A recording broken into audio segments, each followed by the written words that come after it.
Hello, my name is JP Miller, and I am the author of Leaders Like Us picture book series by Carson DeLuca, Rourke Educational Media.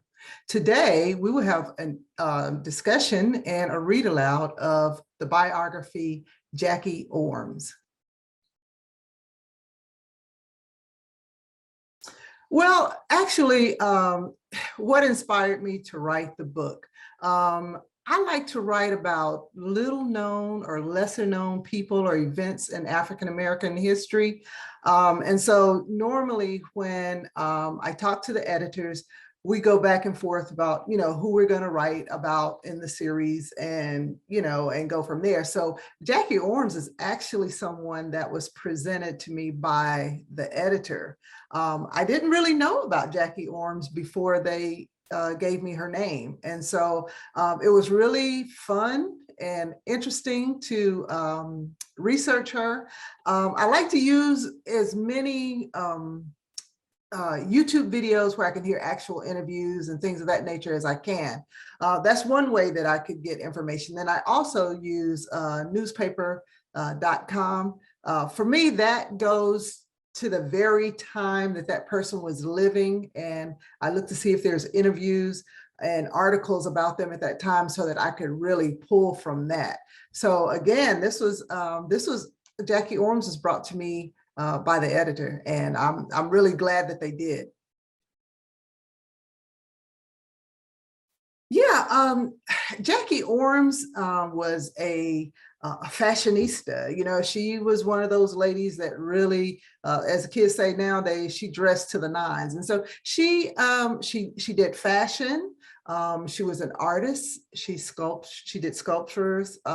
She also did the comic strips that you'll hear about a little later. But the one thing that I really can say about Jackie Ormes is that she was a person that she didn't wait for someone else to do something. She did it herself. And what she saw was that African Americans were being depicted in the media, especially in cartoons, in a very negative light. And so she wanted to show African Americans in a very stylish, dignified, and probably what we would call Black excellence type of style. And so she set out to do that with her comic strips and her baby dolls, and with the dolls that she even she had made. So it was one thing, she sort of really basically changed the narrative of how Blacks were seen.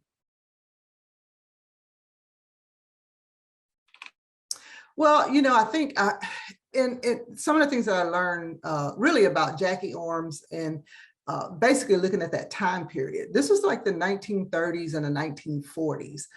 Most of us think of nowadays, most of us think of the real movement in civil rights are taking place from the 70s on. But this, to me, is kind of a way of social justice, or her bringing different things to light. So it was just really interesting for me that in the 1930s and the 1940s that she had to wear with her, especially as a lady, an African-American lady, to step forward and say, I don't want to accept these caricatures as my people. This is the way my people look. This is the way my people carry themselves. And so I just thought that was really interesting to learn and to know.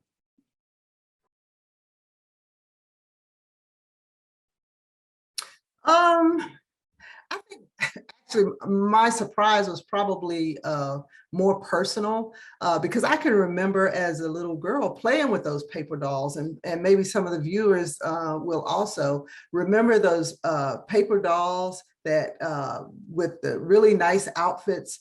And I remember that, and even having African-American baby dolls, so to see that she did this in the 1930s and 40s, again, was really amazing. But probably even more than anything, you know, I've said that I'm a minister's kid, and I remember once that my dad got on to us and he was like, "Oh, you guys are reading these comic strips more than you're reading the Bible." So he had this big bonfire and he took all of our comic books out and he put them in this fire, and they burned. Well, he's an antique collector, so now we tease him and let him know that he probably burned up some pretty valuable comic strips. So I think I guess it was kind of surprising to me to even have this connectivity to my own life, that I probably even played with some of the Jackie Ormes paper dolls, you know, when I was younger. Well, you know, I think that this story is important to be. It's important to tell now because it just shows overall what our contributions as a race, as a people, has been to America. She was a very, you know, very influential person. They said in the fashion circle that you know, she was very well known and called upon a lot. And so I just think that our value and our worth as a people needs to be continue to be nurtured. And I think this is one of the books that young people can look at and read, and they can see a different career path, perhaps. I think that definitely in STEM, when we talk about arts, that this is a person that we need to keep on the forefront for our children to read and know about.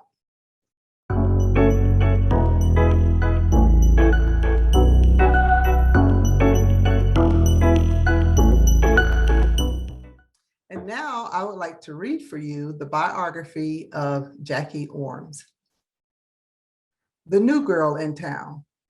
Have you ever attended an event and you were different from everyone else there? Maybe you were the only person of your gender or race in the room. How did it make you feel? What things would you do to make everyone feel included? Jackie Ormes made sure that African Americans were included in comics. Her characters were bold, beautiful, and Black. She was a leader in diversity. The character Torchy Brown danced her way out of Mississippi and into the bright city lights of Harlem, New York. She wanted to sing and dance at the Cotton Club. She wanted to be independent. Her fashion made people stop and stare. She was the new girl in town. Torchy Brown was not real. Jackie had created Torchy and other characters for the Dixie to Harlem comic strip. It was one of the first American comic strips with an all-Black cast. For young Jackie, soap was for more than bathing. She cut, shaped, and smoothed it to make soap sculptures. It was the start of her life as an artist. By high school, Jackie knew she wanted to work in art. She drew cartoons and wrote for her school's yearbook. She was the yearbook's art director in high school. Black excellence. In Jackie's time, Black artists were not respected by many others in their industry. Black people were usually depicted as caricatures. Their lips, hair, and skin were exaggerated. The drawings were hurtful. Jackie knew this wasn't fair or right. She wanted to show the whole world Black excellence, Black people being the best they could be without letting anything stop them. She could do this through her art. The rise of Black newspapers. After World War II, there was an increase in Black-owned newspapers. They were very popular in big cities with large Black populations. Editors who wrote about racism and unfair policies. First, Jackie had to find a job. She wanted the freedom to create. She got a job with a newspaper called the Pittsburgh Courier. Jackie started out as a writer and proofreader. Later, she started creating comics. Leadership was just around the corner for her. Jackie's career jumped off fast. In 1931, she married her sweetheart, Earl Ormes. The couple moved to Chicago in 1936. By 1937, she had created the Dixie to Harlem comic strip featuring Torchy Brown. A lot of people could relate to Torchy. Like Torchy, they had also left the American South for a better life up north. Jackie gave them hope. Jackie's comics told bold stories differently than how they had been told before. She showed the characters she created having happy lives. They wore fashionable clothes, had nice homes, and did exciting things. A fashion leader. Jackie was well known among people who designed clothes. She learned how to influence people and make them want to buy certain clothes. She was in high demand as a fashion model. Activism on the page. Jackie began making her next comic strip, Candy. It was about a maid who worked in a big city. Candy was sweet and also said exactly what was on her mind. Jackie's third comic strip featured her character, Torchy Brown. It was called Torchy in Heartbeats, and it showed Torchy's adventure as she tried to find love. Torchy Brown in Heartbeats and Candy became popular. So did Jackie. She was the first Black woman in America to have nationally syndicated comic strips. Jackie didn't stop creating. She made another comic strip, Patty, Joe, and Ginger. Jackie's character, Ginger, was a college graduate. Ginger's younger sister, Patty Jo, never kept her opinion to herself. They said and did what most Black people in America weren't allowed to do or say.